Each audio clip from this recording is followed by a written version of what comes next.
मित्रों, ये जो पेपर देख रहे हैं आप, ये बुंदेलखंड यूनिवर्सिटी की LLB थर्ड सेमेस्टर का पेपर है। ठीक है, शॉर्ट आंसर 8 होते हैं आपको करने 12 में से, जो 5 1 नंबर का होता है। लॉन्ग आंसर आपको जो होते हैं 6 होते हैं, जिनमें 3 करने होते हैं 10-10 नंबर के। ठीक है, 2019 का ये पेपर है, एक बार देख लेते हैं। ठीक,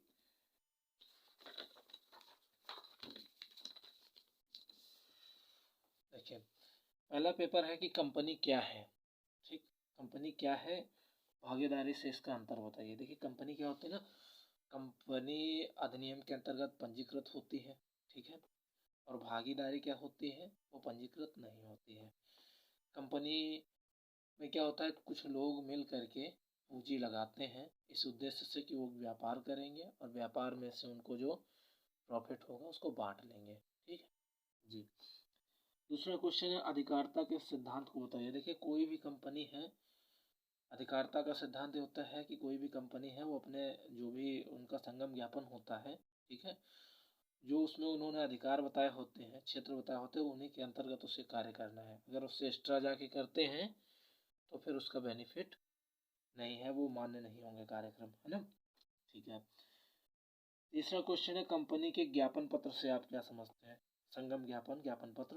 देखिए कंपनी का जो ज्ञापन पत्र होता है ना, वो एक बहुत महत्वपूर्ण दस्तावेज होता है। उसके बिना कंपनी का रजिस्ट्रेशन नहीं होता है, रजिस्ट्रेशन के समय दिया जाता है। ठीक, इसमें कंपनी की प्रगति क्या है, क्षेत्र क्या है, उद्देश्य क्या है, ये सब डिफाइन किए जाते हैं। ठीक, चौथा क्वेश्चन है स्थानापन्न विवरणिका क्या है। देखिए प्रॉस्पेक्टस वो होते हैं जिसमें कंपनी अपने शेयर्स खरीदने के लिए, ऋण पत्र खरीदने के लिए जनता के प्रति जिन पत्रों को शो करती है, जो अपनी विवरणिका देती है, उसको कहते हैं। ठीक है, एक आमंत्रण है, उनकी विवरणिका जो है लोगों से आमंत्रण है कि वो उनके शेयर्स खरीदें, ऋण पत्र खरीदें। ठीक है, अंश पूंजी में परिवर्तन से संबंधित प्रक्रिया की व्याख्या कीजिए। देखिए अंश पूंजी क्या होती है, जैसे 1,000 करोड़ की कोई कंपनी खोली, 100 करोड़ की कोई कंपनी खोली, तो उसमें 100 करोड़ की पूंजी है। अब उसमें परिवर्तन करना है कि नहीं 200 करोड़ की कर लें, तो उसमें परिवर्तन के लिए क्या होता है कि आप जो रजिस्ट्रार होता है ना, उसको एक एप्लीकेशन देंगे, जैसे कंपनी का रजिस्ट्रेशन होता है वैसे ही परिवर्तन करेंगे। ठीक है, पूरी जानकारी देखिए। क्वेश्चन नंबर 6, अंशों की आवंटन प्रक्रिया क्या है।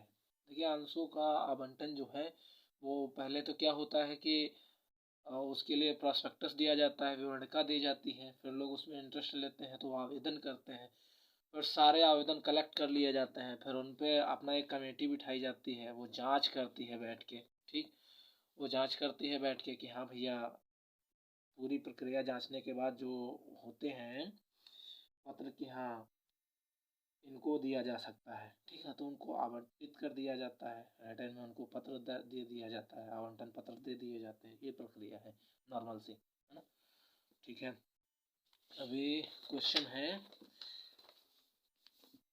निदेशक के पारिश्रमिक संबंधी अधिकार क्या है। देखिए जो निदेशक होते हैं वो भी एक अंशधारी होते हैं कंपनी के, और वो जो अंशधारी होते हैं, तो वो जो निदेशक का पद ग्रहण करेंगे तो उसके संबंध में जैसे एक नौकर होता है ना, तो उसको सैलरी देनी पड़ती है। तो वो बेशक अंशधारी है लेकिन वो काम भी कर रहे हैं, तो उसके लिए आपको उसको पारिश्रमिक देना पड़ेगा। तो जैसे एक वर्कर को सैलरी मिलती है, उसको भी सैलरी दी जाती है। ठीक, और ये क्वेश्चन है अंशधारियों के विभिन्न प्रकार की बैठकों की विवेचना की जाए। तो अंशधारी जो है ना, वो बैठक कौन कौन से करते हैं। एक तो साधारण करते हैं, जो एक साल में उनको करनी ही करनी होती है, सामान्य सभा, सामान्य बैठक।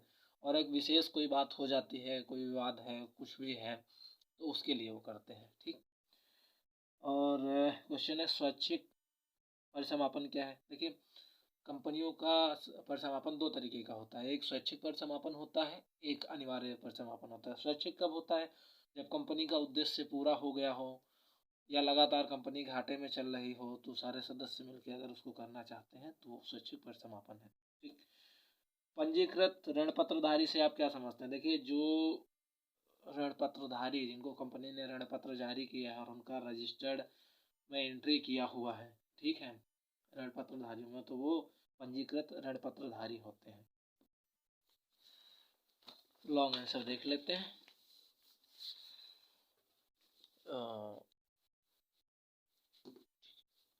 लॉन्ग आंसर में पहला क्वेश्चन है कंपनी के संगम अनुच्छेद के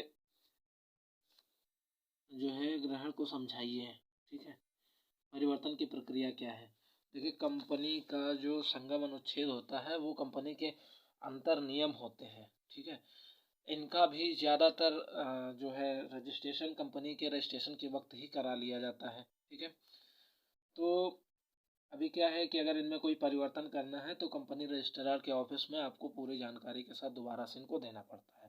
ठीक, और शेयर को परिभाषित कीजिए, अंश को परिभाषित कीजिए, अंशों के अंतरण की प्रक्रिया क्या है। ठीक है, तो अंश क्या है। अंश एक कंपनी का छोटा सा एक भाग होता है जिसका एक निश्चित मूल्य होता है। ठीक है, अंतरण कैसे होता है। अंतरण ये हो जाता है कि जब व्यक्ति बेच देता है अपने शेयर तब अंतरण हो जाता है। ठीक है, या जब्त कर लिए जाते हैं तब भी अंतरण हो जाता है। ठीक, बेच करके अंतरण हो जाता है, उत्तराधिकार में अंतरण हो जाता है, ऐसे करके कंपनी का अंतरण हो जाता है। प्रक्रिया ये होती है कि किसी और को जब आप बेचेंगे तो थोड़ा प्रोसेसिंग टाइम लगेगा, हो जाएगा। और ये क्वेश्चन